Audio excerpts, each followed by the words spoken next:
And so without any further ado, I would like to introduce you to our moderator and first speaker, the fabulous, the wonderful, and backed by popular demand, Mr. Clayton Dube. Clay has been to China so many times. How many times have you gone in the last year, Clay? See, you can't even remember. It's that many times. He was just there a couple weeks ago. 7 times in the last year. So, and not only that, but he also is very much, it's not just a coincidence that he's at USC, because he's won awards for his teaching. So if you want to know anything about teaching practice and teaching modern China, contemporary China,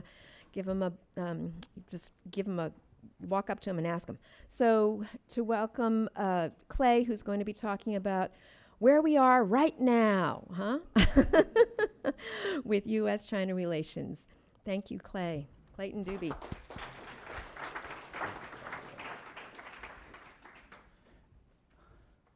Hello, everyone. It's great to be back here.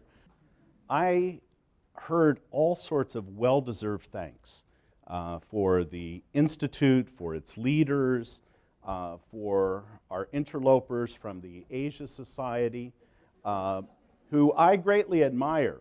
All of them have deep, deep experience in China, and it's a privilege. I'm going to be making reference to 2 Asia Society projects in my presentation, which will eventually be part of the show. I want to say, certainly thanks to those folks, but frankly, more than that, thanks to each of you. They put this together. You choose to be here. You choose to give up the most precious thing any of us have, which is time. And maybe the most precious time is summertime. So thank you for coming. Thank you for being part of this effort. Thanks for what you do every day in your classrooms. We really do appreciate it. And this whole show is for you. Sort of. We're using you. We're trying to use you to get to your students because we think it's important that they have a deeper understanding of China today and of the complex relationship that the United States has with China. And we want you to sneak that in. There are places where you are supposed to do it. Devin will be talking about some of those. I'll maybe make some reference. But the fact of the matter is, we use guerrilla tactics here. There are ways to slip this in anything that you teach. Maybe you can start to keep a diary of how China and America's relationship with China infiltrated your lessons. There are so many ways to do that. And it belongs. You can teach so many different subjects. You can help your students develop so many different skills using China today and the U.S.-China relationship. And so we want to thank you for being here. And also, I'm going to put out a special request. I'm operating on 3 hours of sleep. I need you to lend me some energy. Let's talk about innovation, and let's talk about China. And let's talk about school kids.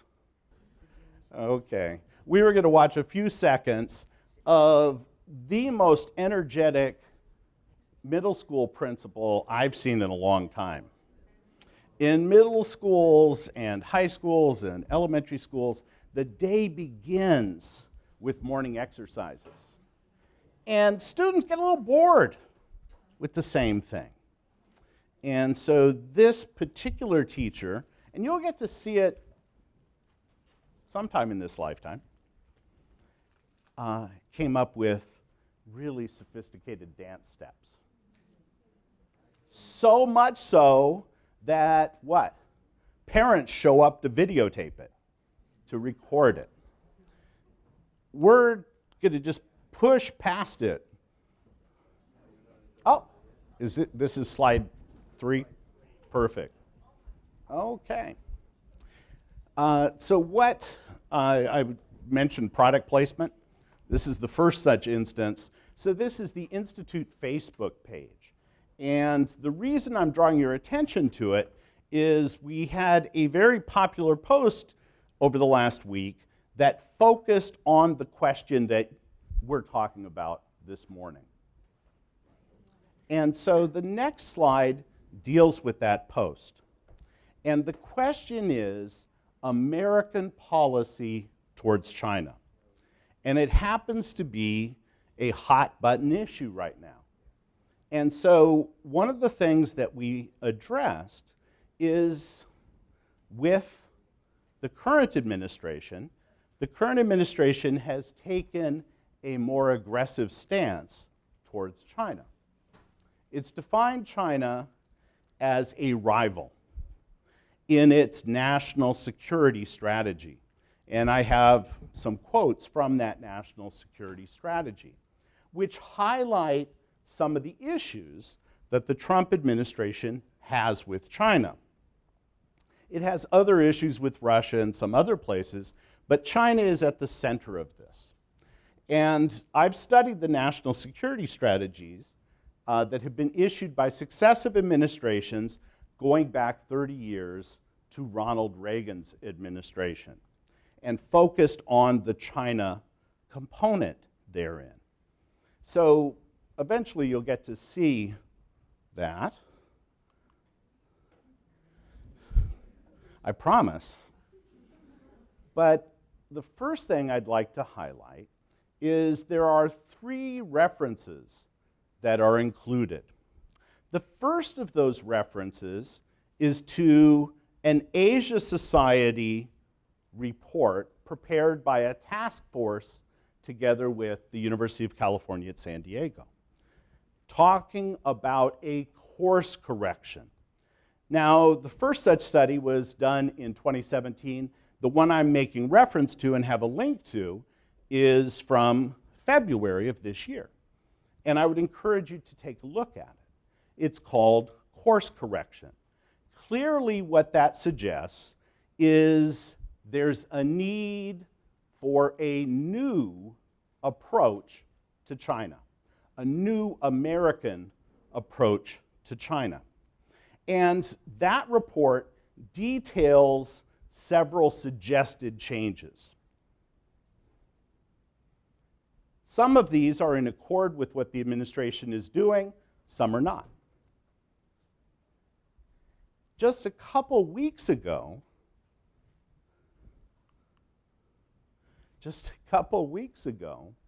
in the Washington Post, a group of China watchers, former government officials, academics, some business people, they signed an open letter.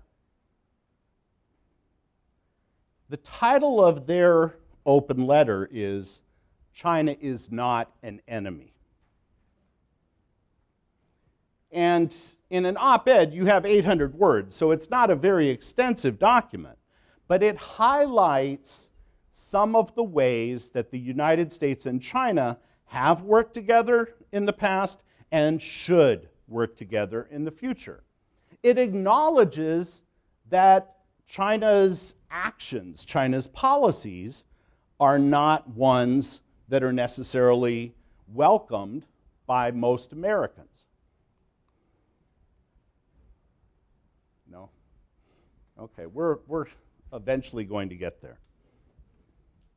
In response to that letter, so you can see where this is going, in response to that letter, signed by former ambassadors, former assistant secretaries of state, major figures in academia and business,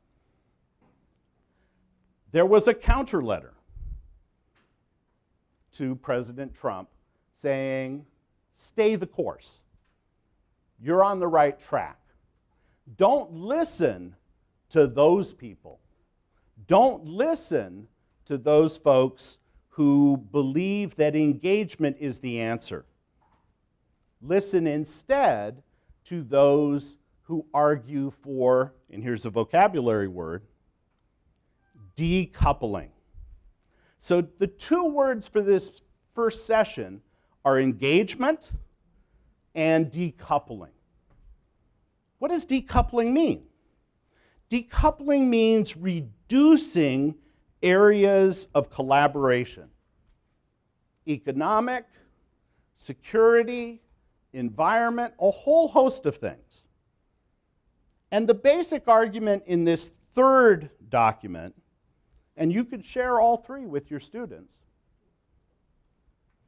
the basic argument in this third document is that what the United States and China have sought to do hasn't worked out for America.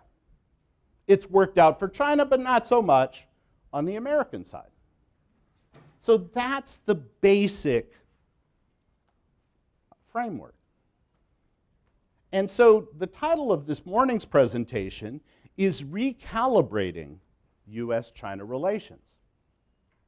Everybody is calling for some sort of adjustment. A harder line, a softer line, a mix. And so let's talk about what has brought us to this point. It's 2019. 40 years ago, China, and to an extent the United States, embarked on a new beginning. In December of 1978, China initiated its economic reforms. China and the United States formalized a diplomatic relationship, and both of these have been sort of almost celebrated in China. I've participated in some conferences in China about these subjects. The US-China diplomatic relationship is problematic. And so we made, together with CCTV, a 10-part series on US-China relations. We finished it in 2014. It hasn't aired. The party has to decide what the relationship is today before it discusses what it has been. So that's a little bit problematic. 40 years of economic reforms have been celebrated. But some of those reforms are being de-emphasized today. We'll talk about that. Now, the third giant policy change initiated at that time is one that isn't being marked in China. But all of you know about it. The implementation of family planning. What in America is frequently called the one-child family program. That was initiated also in 1978. And it reshaped China in dramatic ways. I hope some of you will watch the new documentary that's coming out on Amazon called One Child Nation that deals with that. There have been no celebrations of that anniversary on the pages of People's Daily. The policy, as you know, in 2015 shifted.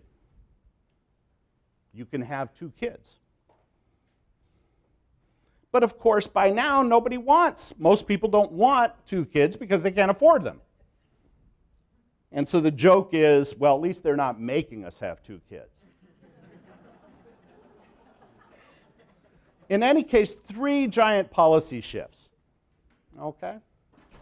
So that's part of where we are. Let me see. Oh, isn't this cool? Okay.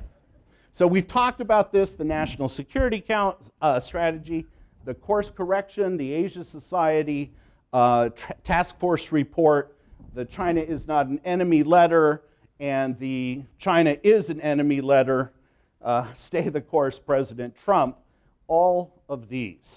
And you can check those out, again, via that post. There's links to those.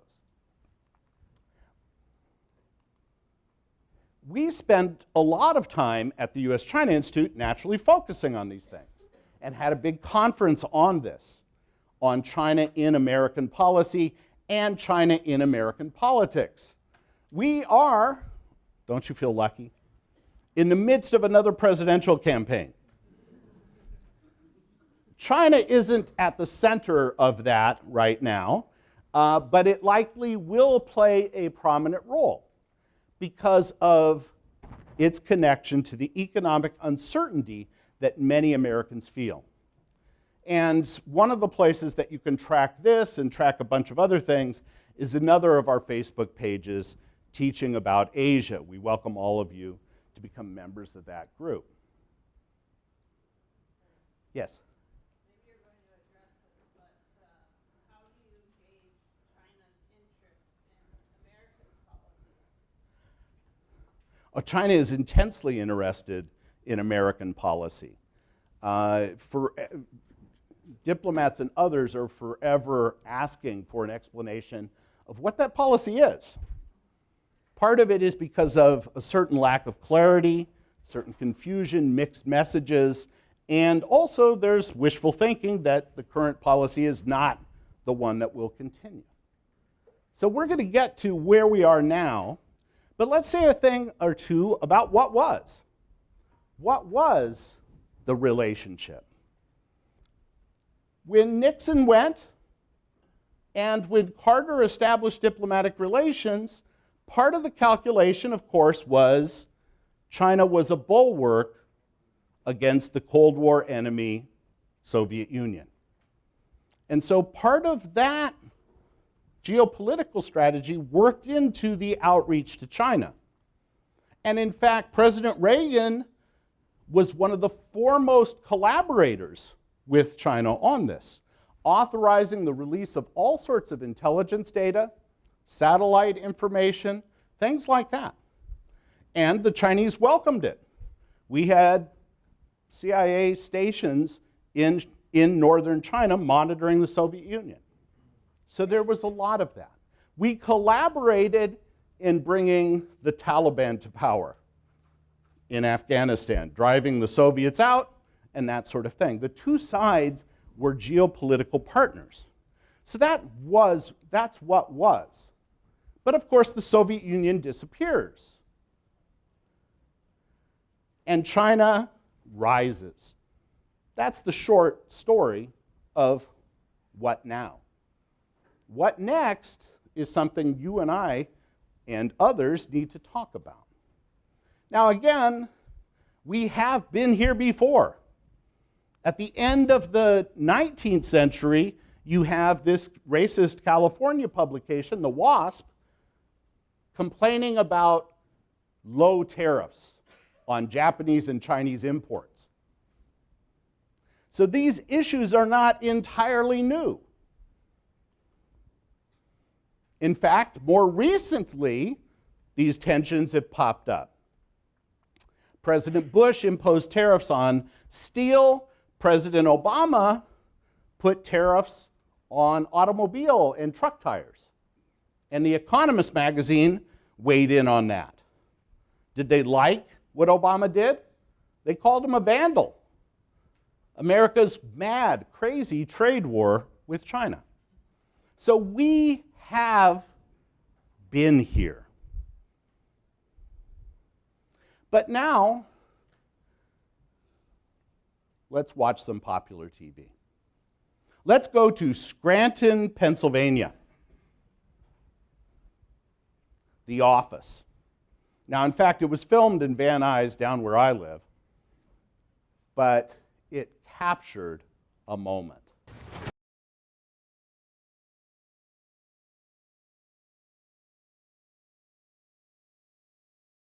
So, Michael Scott, now it's important to keep in mind that this episode, Michael is not the genius in the group. And part of what this episode is about is he's late to the party, late to getting this information. And if the kid wasn't reading the other magazine, he never would have gotten it. Okay? And then what's he say? America's number one. I have this fantasy of going to Belize or someplace and asking people, what number is Belize? Only a couple places talk in these terms and have foam fingers to support them, right? That kind of thing. What is it about America that we think in these terms? And what is it about Michael? This is from 2010. And by the way, this is, as you folks know, it's not some marginal TV show. This was the 11th most popular program in America in 2010, and it's still streaming on Netflix. If you fly United, as I have a lot recently, it's streaming there too. Okay? England is number 2. So Michael Scott is not an economist. We know that he's not up on GDP figures.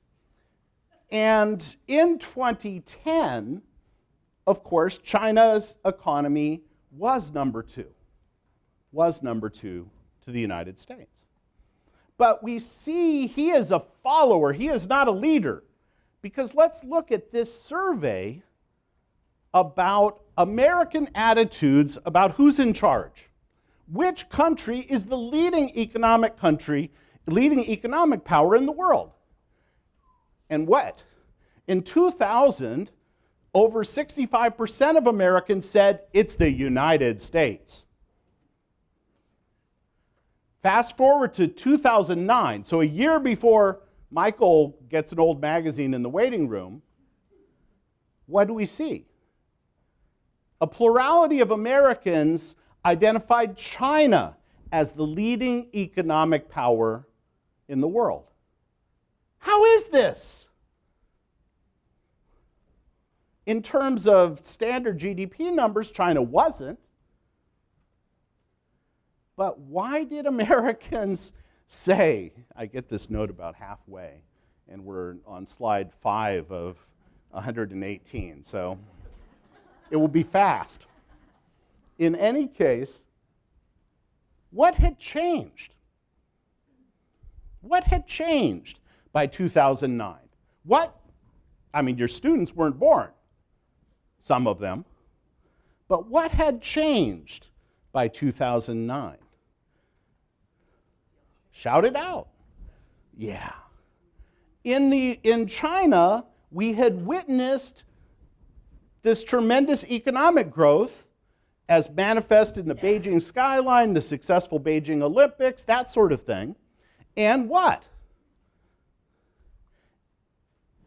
Look at this. Per capita GDP growth. If you're Chinese, this is almost straight up, right? This is astonishing. And Americans are lousy with numbers, but they had a sense of this direction. And so they were capturing that direction. And they were impressed by the Olympics, the opening show with Li Ning flying through space. And a month after the Olympics, Lehman Brothers goes down. The financial crisis is dominating the front pages. Unemployment shoots up. And we've been on a long track downward since then. So this gray area is the recession, where unemployment rises dramatically. In January 2009, GM, General Motors, announces it's closing 14 plants. If you live in those states, you know what that means. And academia, ever helpful, Harvard Business School comes out with a pocket manual to help managers do what? Laying off employees. That's the kind of thing that The Onion would publish, right? Okay, that should be satire, but it's a legitimate business school publication, right? George Clooney makes a movie on the same theme, but that's tongue-in-cheek. America's unhappy. Well, as it turns out, so is China. China's unhappy too. This is a best-selling book that next year, Unhappy China. And China's unhappy for all sorts of reasons. Well, in the United States, some of the unhappiness, it didn't stem from this. When somebody tells you manufacturing is dead, when Michael Scott in the office says, we don't make things anymore, he's wrong. American manufacturing continues to rise. We're second only to China in terms of manufacturing output. But people working in manufacturing is declining. You can see that it peaked in the 90s and has been on a downward trend since then. Why? Why? Automation and, frankly, the movement of jobs to lower cost countries. First Mexico, later China and other places, right? But automation is a big factor. How many of you called a travel agent to book your last trip? You sit down with the travel agent, have a lot of back and forth. You did. Okay, there we go. You're doing your share. Nobody tell him about the web. But that's an example. Think about all of the other things that technology has lessened the need for human hands. Not just here.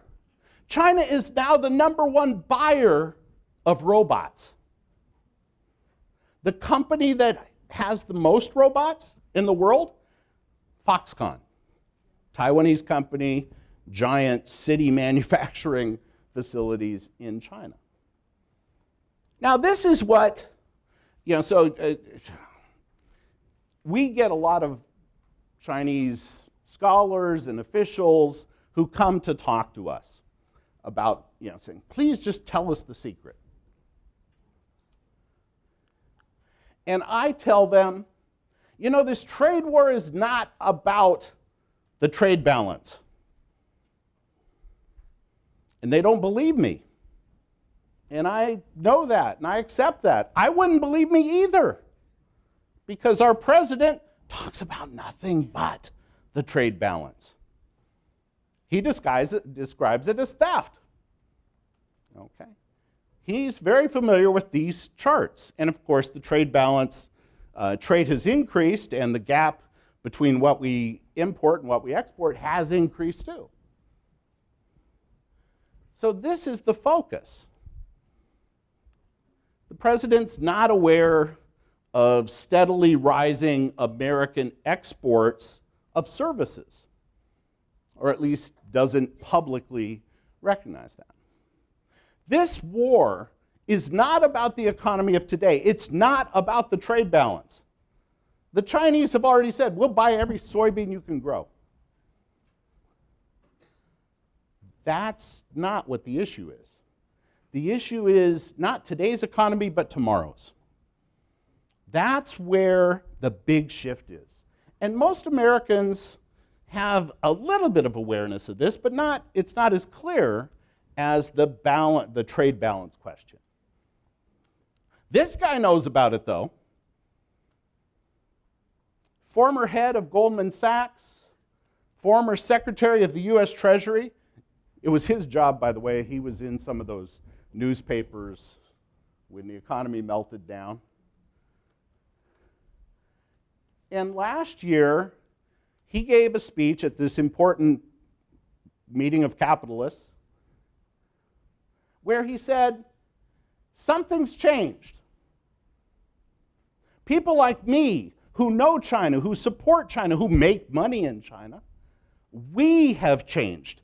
We are now advocating for a more confrontational approach to China. How can that be? We were the ones that used to advocate for collaboration, for cooperation. What has changed? He asks, and I repeat.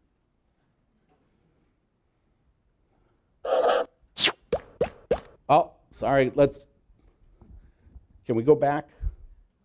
Okay. Don't worry, video's coming. 中国制造 2025. Made in China 2025. Now, this is a state program. The Chinese government plans.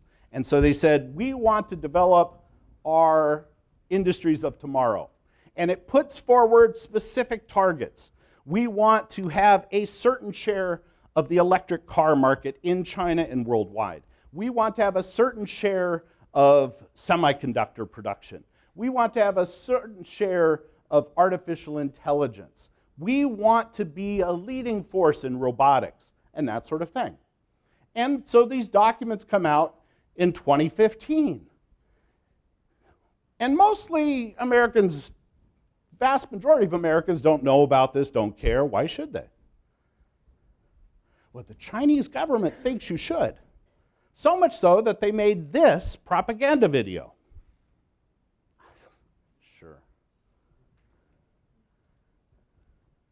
We may need to nudge it.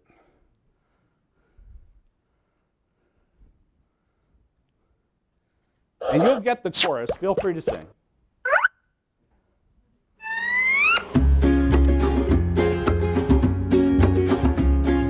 Hey, have you guys heard what's going on in China? President Xi Jinping's new style? Yes, and there's more. The Shisanu. The what? China's 13th five-year plan. They got Yeah, people who the think it's not Shisanu. Oh. Every 5 years in China, man, they make a new development plan. The time has come for number 13. Shisanu, that's what it means. It's a huge deal. Like how huge? Huge. Like China huge? Yeah, China huge. Oh, that's really big. Wanna know what China's gonna do? Let's pay attention to the Shisanu, the Shisanu, the Shisanu, The Shisanu what? the Shisanu. But who makes all the plans? There's government ministers and think tank minds and party leadership contributing fines. There's doctors, bankers, and farmers too, and even engineers who deal with poo. Ew, did I hear that right? Yeah, it's true. Chorus. If you wanna know what China's gonna do, let's pay attention to Sure, San Wu. Okay, sing it, sing it. Don't be shy. Don't be shy. Boom it out. Now, the 13th five-year plan comes out at roughly the same time as Made in China 2025, but they're not the same. They're not the same. They are slightly different. This is geared towards the next five, is the period 2016 to 2020. It includes the targets outlined in the 2025 goal, but 2025 obviously has this longer time frame. And so the Chinese government paid to have this thing made to get people to pay attention to this. State planning. Boy, did they regret it. Because what happened? The U.S.-China Business Council, the U.S. Chamber of Commerce, the Europeans, everybody said, okay, let's read this thing. What's in it? And they issue reports saying, yeah, we don't like it. We don't like it. It suggests that China's government, in its determination to achieve these aims, is going to do what? It's going to favor its own development, its own companies through subsidies, preferential treatment in terms of procurement, things like this, and perhaps discriminate against foreigners. And if foreigners don't like that, they start complaining. And they complain to their governments, and they complain wherever they can. One of the people who listens carefully is now the U.S. Trade Representative, Robert Lighthizer. Not just to this, he's been a hardliner on trade going back to the Reagan administration. So is Trump. They are kindred spirits. Lighthizer was involved in the deals with Japan, and Trump took out a full-page ad in the New York Times to complain about Reagan being soft on Japan.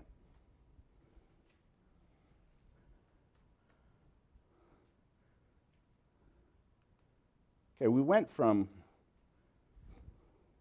okay. A think tank in Germany, in Berlin, the Mercator Institute, produced a report about 2025. And it gets a lot of attention, and as a result, the head of it is banned from going to China. But that's a side note. This is a heat map.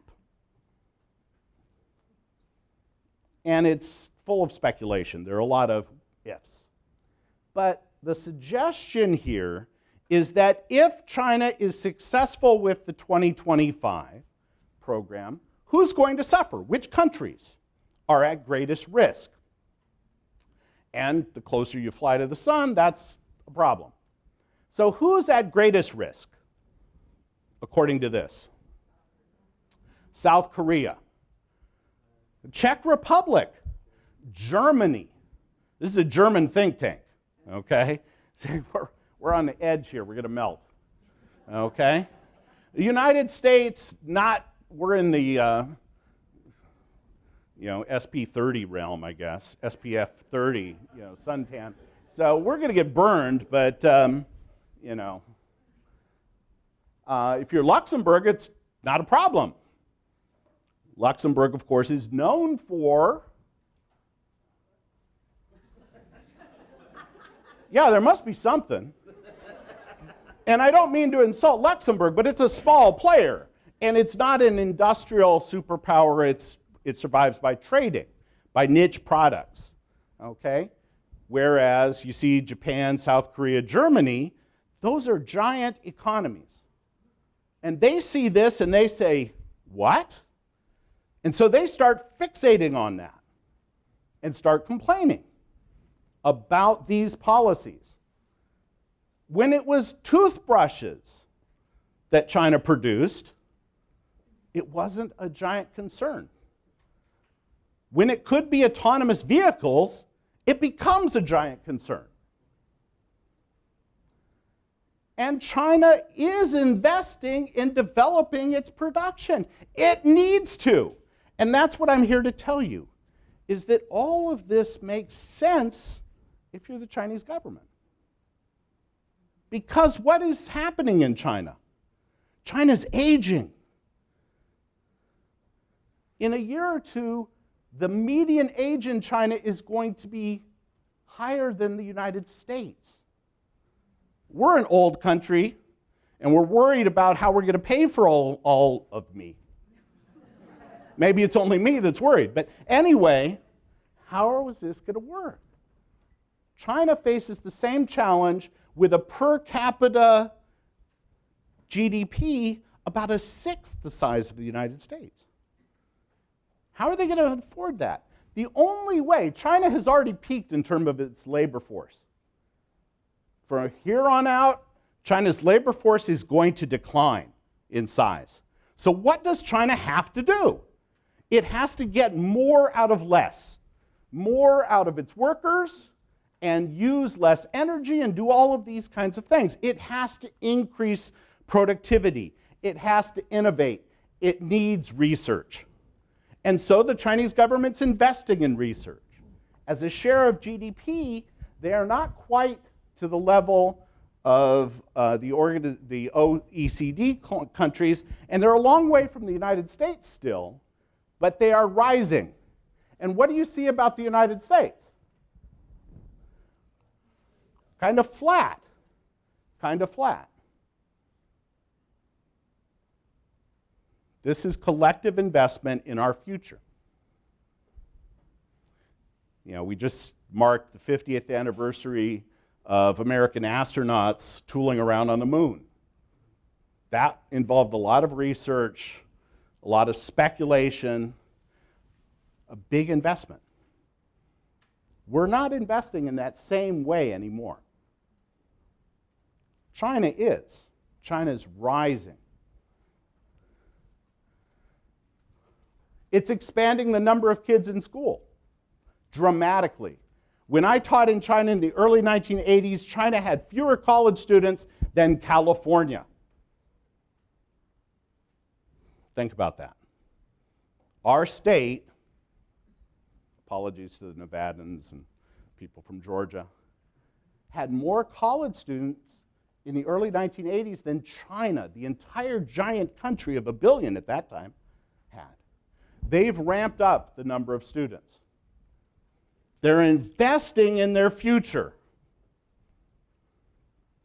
And of course, some of those students come to the United States. 380,000, about 330,000 in universities, 50,000 in pre-collegiate programs. Try to get Americans to go. We go to England, where the language is a little bit foreign. Spanish, where the language is a little bit foreign. China's number 5. We need to increase the number of students. You can help. You can take your students. You can encourage students to go. So this is a list of American complaints, American business complaints about increasing problems doing business in China. We won't go through them. But let's talk about Chinese investment in the United States. This is a giant story. The Asia Society and other organizations have followed this closely, and there's good documentation. In my neighborhood, we have BYD. The English name is Bring Your Dreams. That's not the Chinese name, but anyway. Here's an electric bus that they manufacture in Shenzhen. Here is them manufacturing it in a poor city in Los Angeles County. They've got hundreds of people employed in making these buses, which have all kinds of quality control problems. Let's be upfront about that. But they're on the streets of Long Beach, Seattle, some other places. That's investment. How about Chinese visitors? Steady increase until when? Well, yeah, Donald Trump. That's part of it, but I think it's actually a tiny part of it. I think the economic slowdown in China is the bigger factor here. And what has happened? The Chinese currency has slipped about 7 or 8% compared to the American dollar. And so without anything else happening, it became 7 or 8% more expensive to come.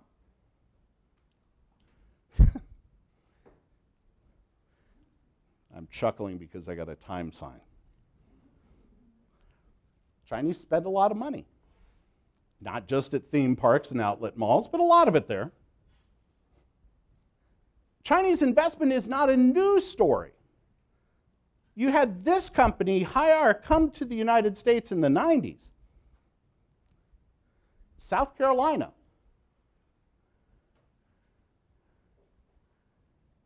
Most recently, this company that's going to make fiberglass, located, and they broke ground on a new plant in South Carolina. The two other pictures that are up here, one is of the Volvo plant. Volvo is a Chinese company now. And they built a big plant in South Carolina to export Volvos to China and to sell them here. And the biggest export from South Carolina to China? BMWs. BMWs. That's down here. South Carolina is like the 5th or 6th largest exporting state to China. Investment, changing the skyline in San Francisco. This is an example of a changing skyline in Los Angeles. But what's happened to that investment? It has disappeared. It went up fast, it came down faster. We are not a Belt and Road priority. And Chinese companies having trouble in the domestic economy have less ability to move money to the United States. Investment from China into the United States has collapsed. And part of it is political, part of it is economic. Americans are still desperate to get it. All kinds of delegations trying to attract it, but there's less of it. Here in California, we've been the preeminent destination. In 2016 alone, more than $16 billion. Wow. In 2018, not 16 billion. A whole lot less than 1 billion. But we've received a lot, better than 30 billion. Now, how about California investment in China? Over $50 billion. These California companies have invested and are making money for the most part in China. Most American businesses are making money. That's why they're in China. That's why they still want to be there, although the climate is getting more difficult. I don't need to tell people here that Chinese home buyers are dropping in, but fewer of them. See this fall, $30 billion. Individual Chinese were investing more than corporate China in the United States, buying houses. But it's fallen dramatically in the last year. We have all kinds of news coverage.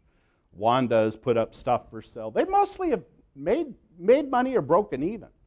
But other Chinese companies are also selling. Yeah, we're the odd couple. Now, I show you this slide and this cover from The Economist for one basic purpose. Yeah, we are a weird couple, no question about it. We are married.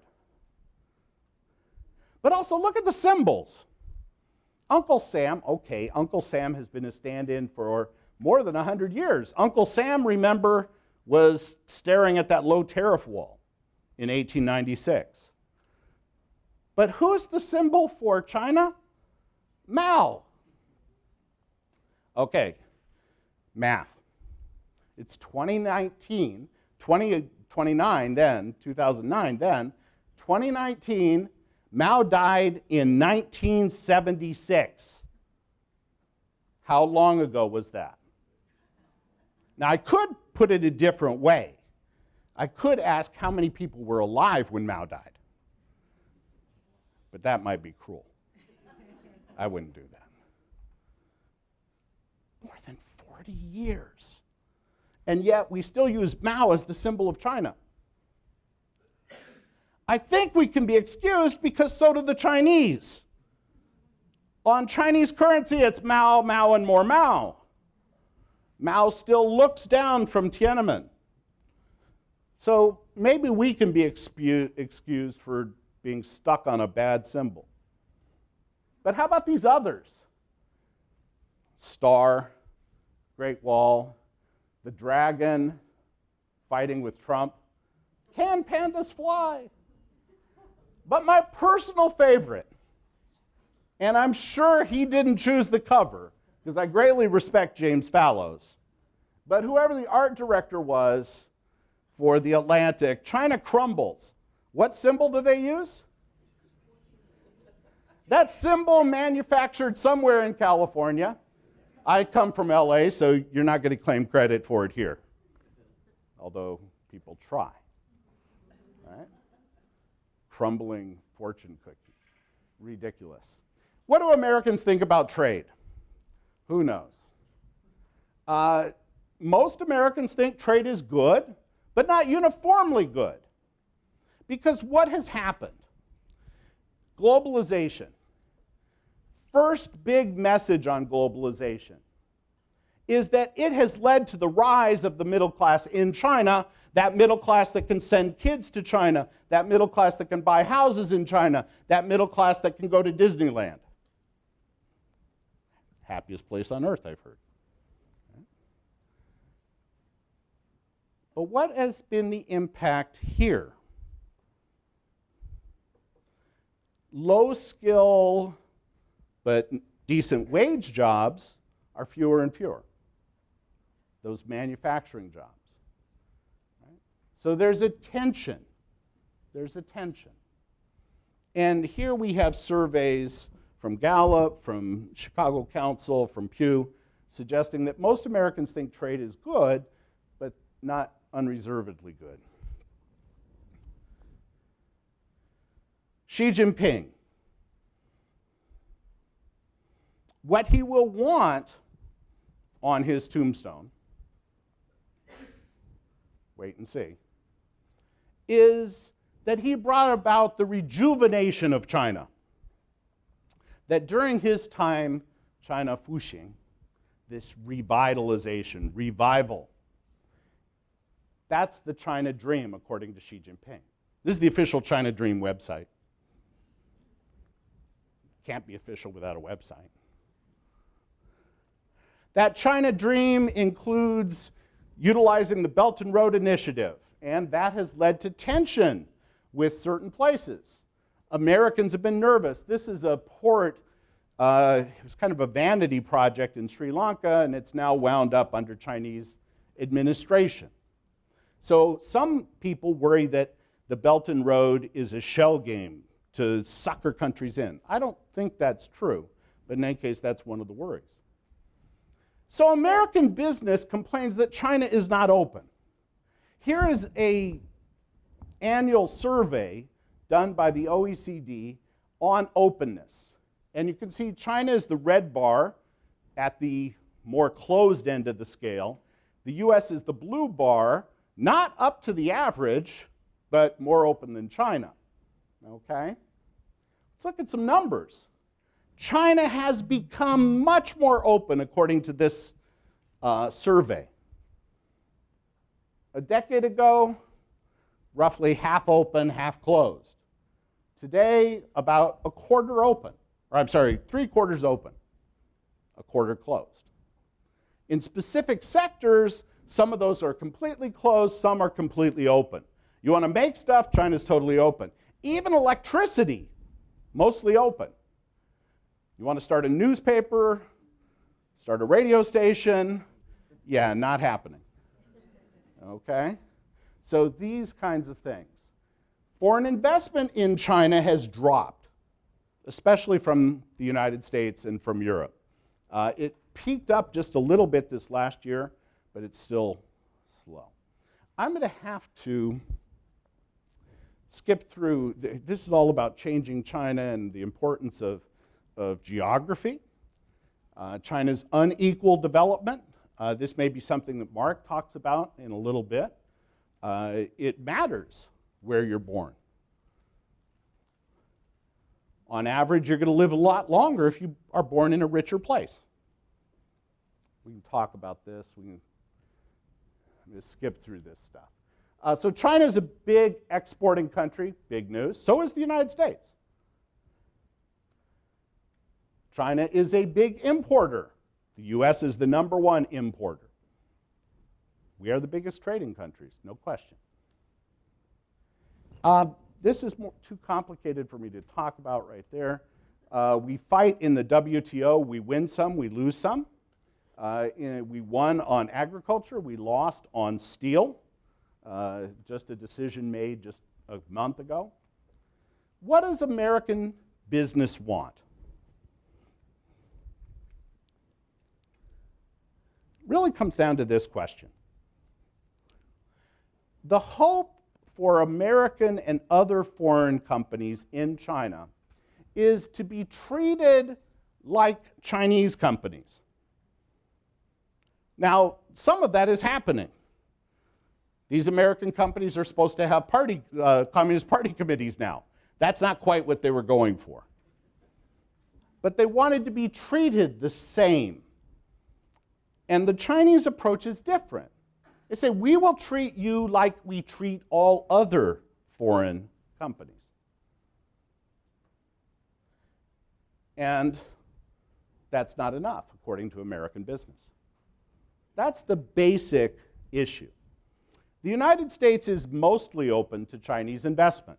There are some things that we won't let you buy. There's some things we get nervous about if you do buy. I've got some videos on that, but we're not going to be able to see all of that. These are more of my collection of stereotypes. Who's afraid of Huawei? Are you afraid of Huawei? Who has a Huawei phone? No hands.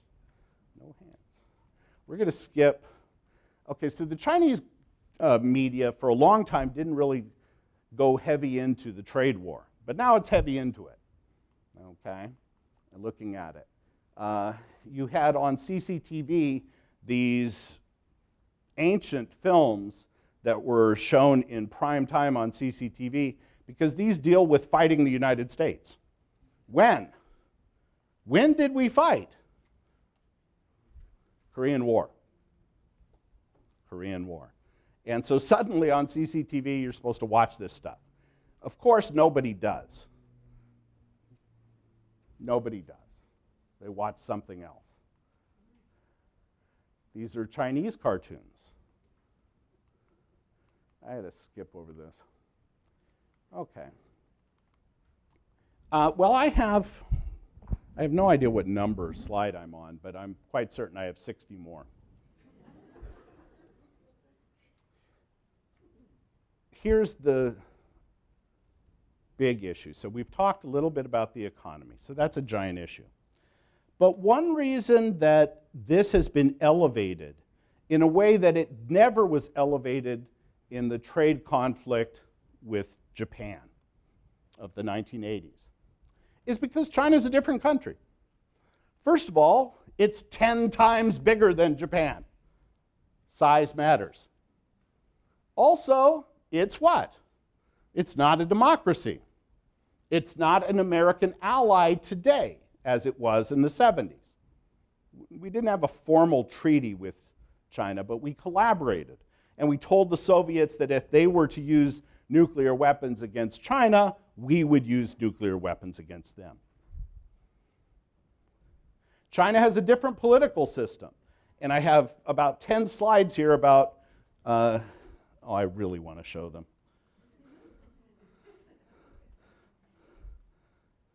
Oh, yeah, we're going to skip this. Yeah, cyber warfare. It's real. Yes, the Chinese army is still spying on you. Okay.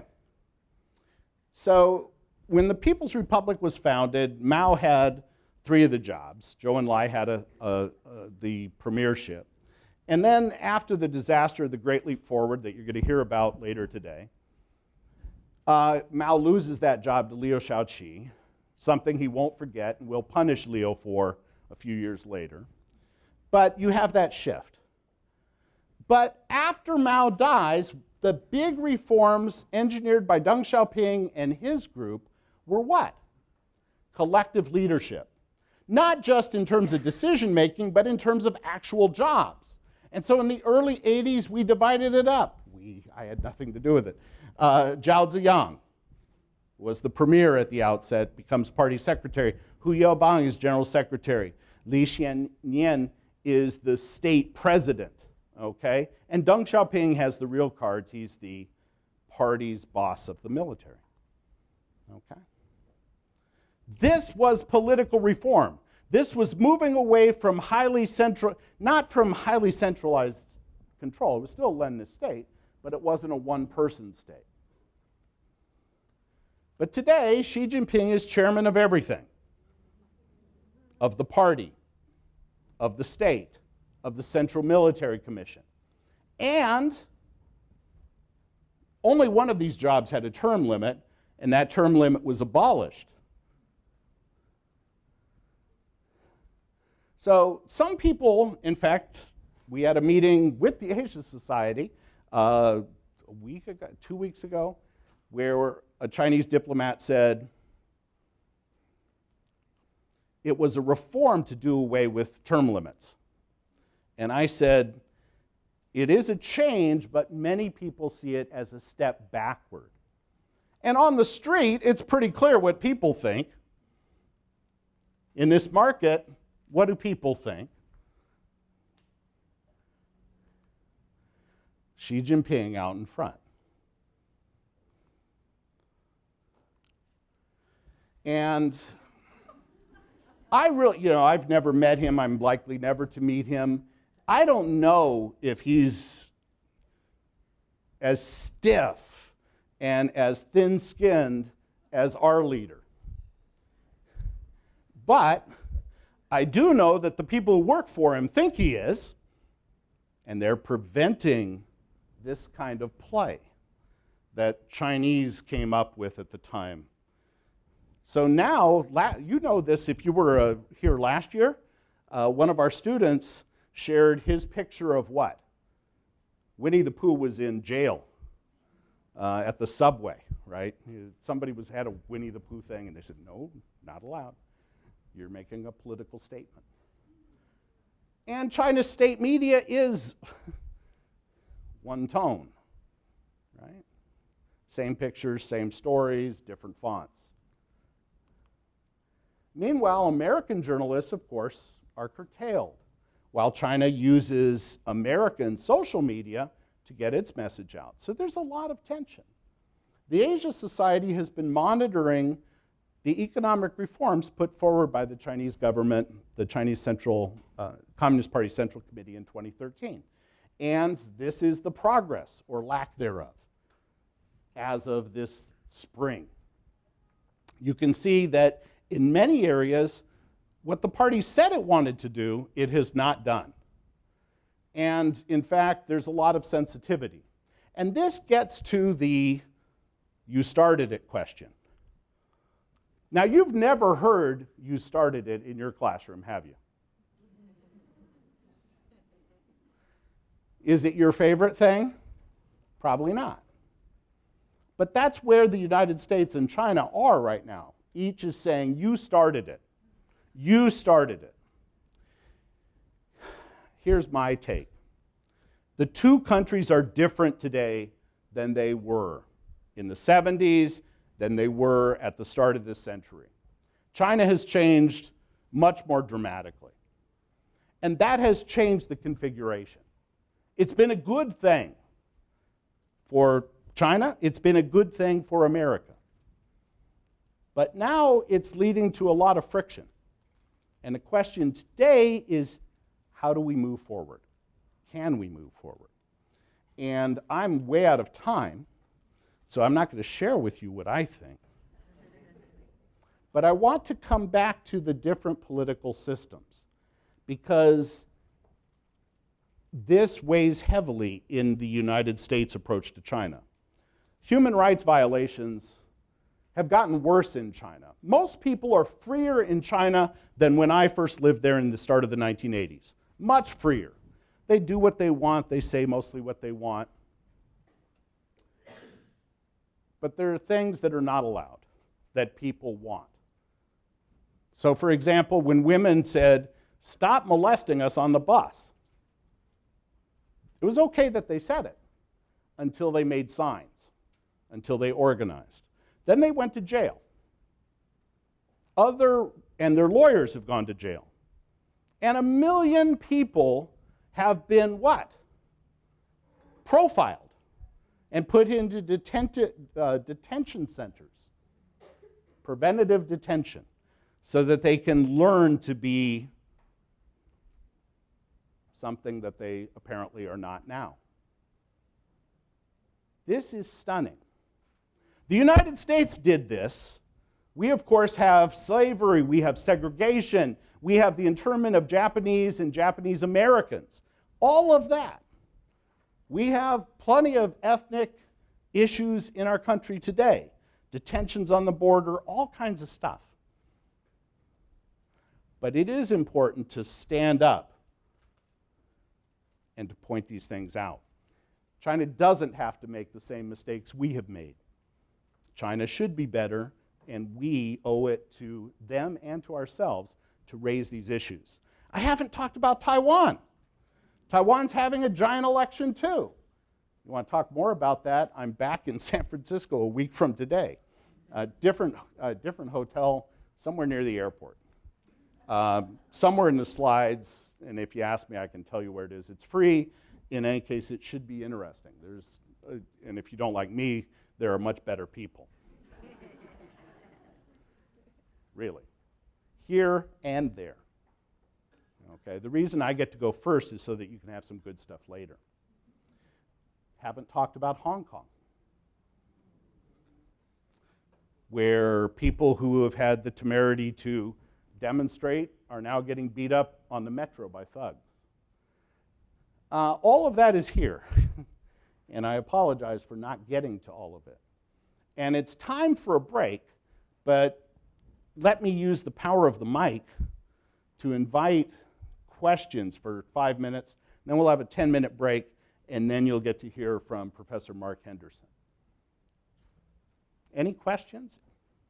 Please, Devin. During the time when China was investing heavily in the United States, South Carolina, what was the motivation for that when they're trying to do investment and development in China itself? Why would they come here with labor costs? To get closer to the market. So the question was, why would China invest in South Carolina to manufacture automobiles and that sort of thing? And the short answer, with regard to the Haier, they manufacture mainly Durham refrigerators, things like that.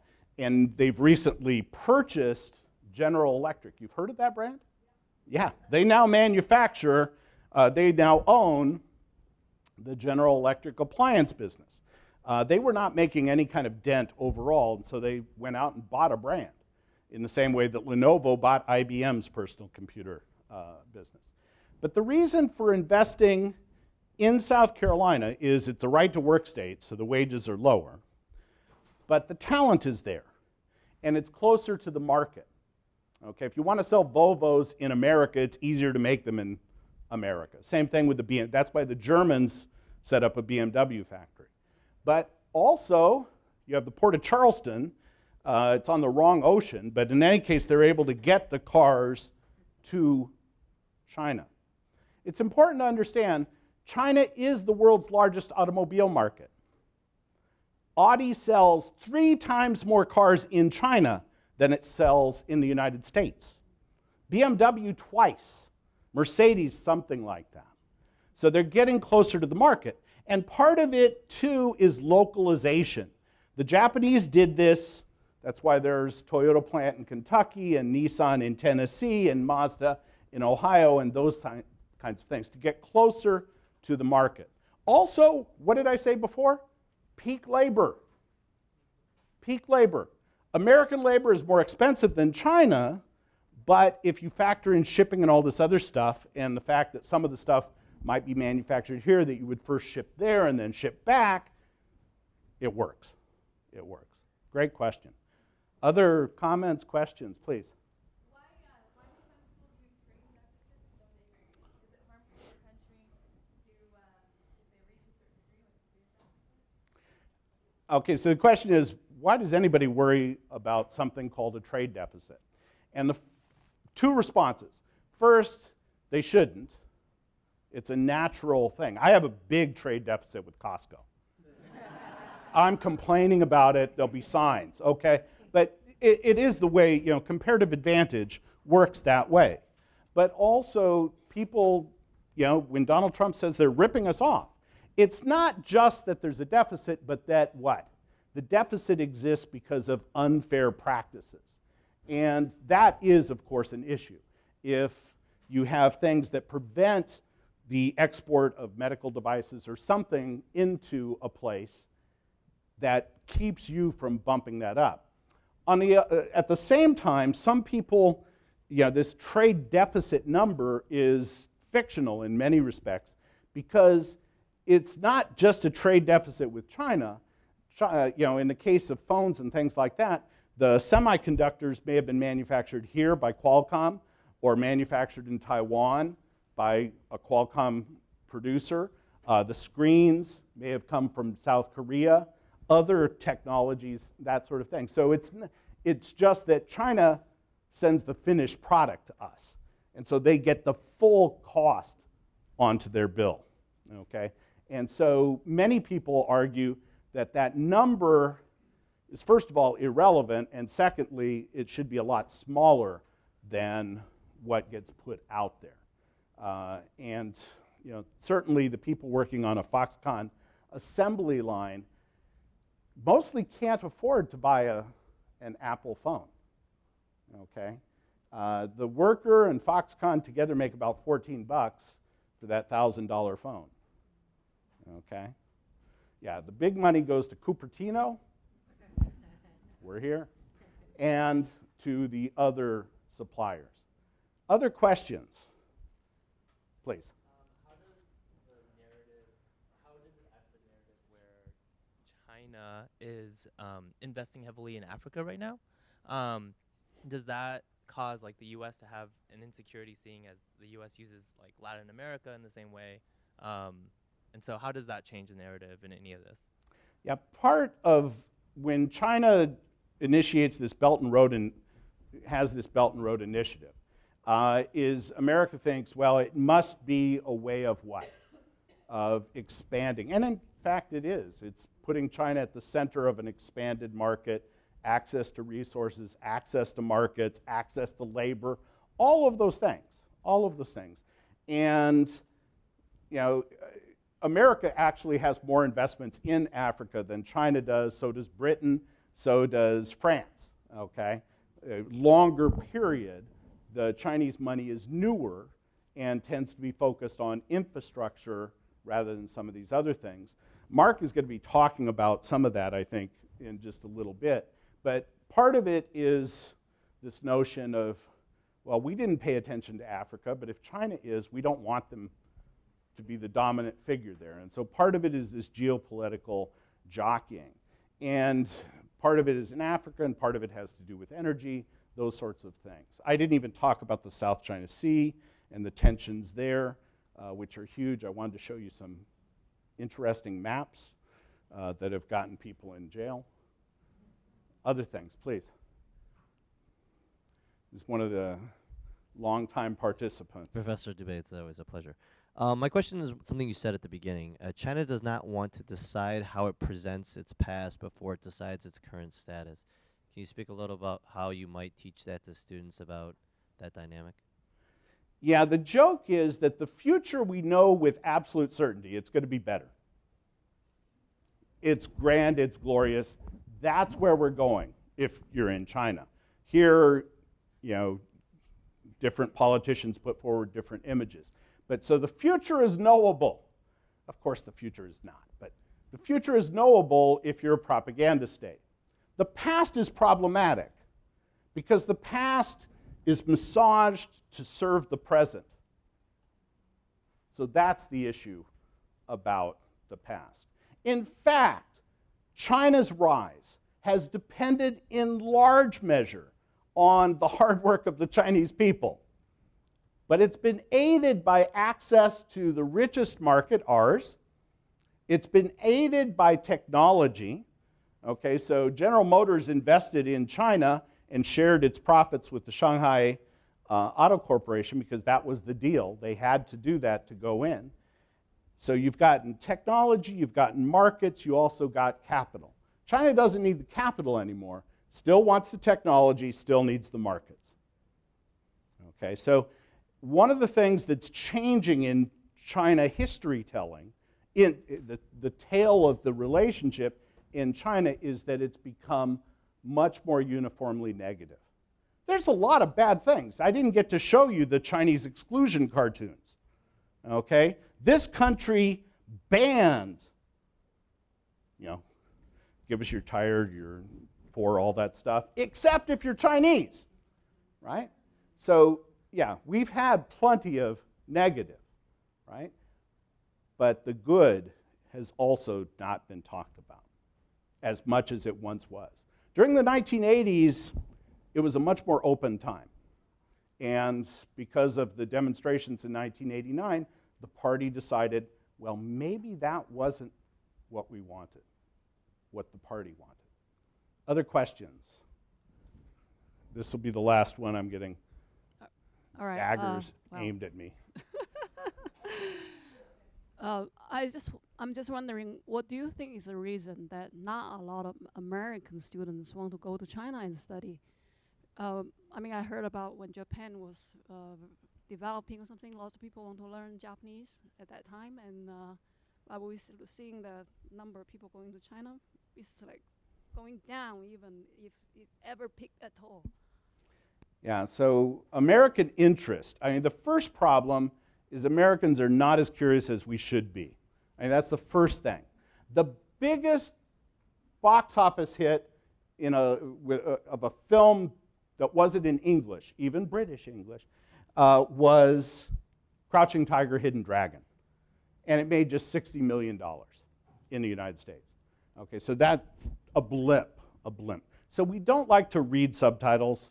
There's a lot of things. Americans are intellectually lazy, partly because we're rich, the country is big. You know, why go to China? I can go to Atlanta.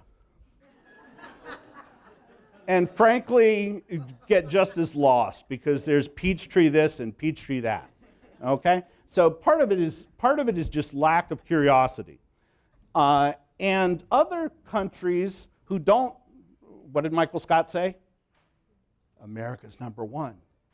Right? Other countries who don't have that drilled in are more open, more curious.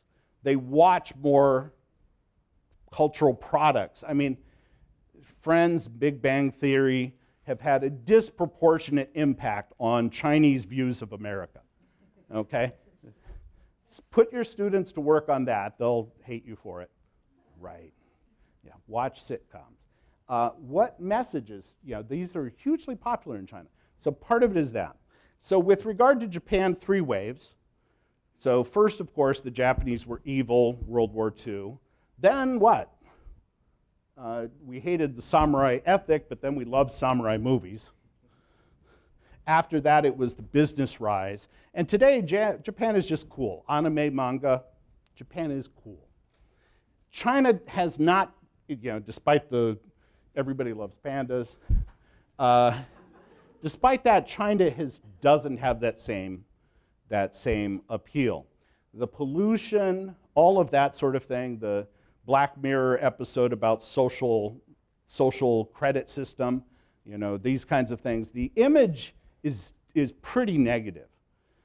So I just spent a couple days with 10 students from Chongqing, working with them in Los Angeles. Then they came up here. They came back. We had a dinner on Wednesday. And I said, okay, what's your takeaway? For all of them, first time in the United States. Many of them said, well, we really like the school. We like this. We like that. But the sky. Students in Los Angeles identified the sky as worthy of envy. America's number 2 polluted city. Go Houston. America's number 2 polluted city, and yet it was actually blue sky days. And they came up here and it was blue sky days. So there's a lot of factors. Stanford actually ended its undergraduate program in Beijing, even though they had this amazing facility, because they couldn't get students to go. Part of it is, you know, Silicon Valley students want internships here and stuff like that, but there were other factors. Pollution was probably one of those. I really need to stop. You need to get a chance to hear from people who know something. Thank you for your patience with our technical challenges. I'll follow you home tonight, show you the rest of the stuff. You folks have earned a break that's going to be counted in the seconds, but let's take a break. I apologize to Mark and to the Institute for running on, but I am really profoundly thankful to you.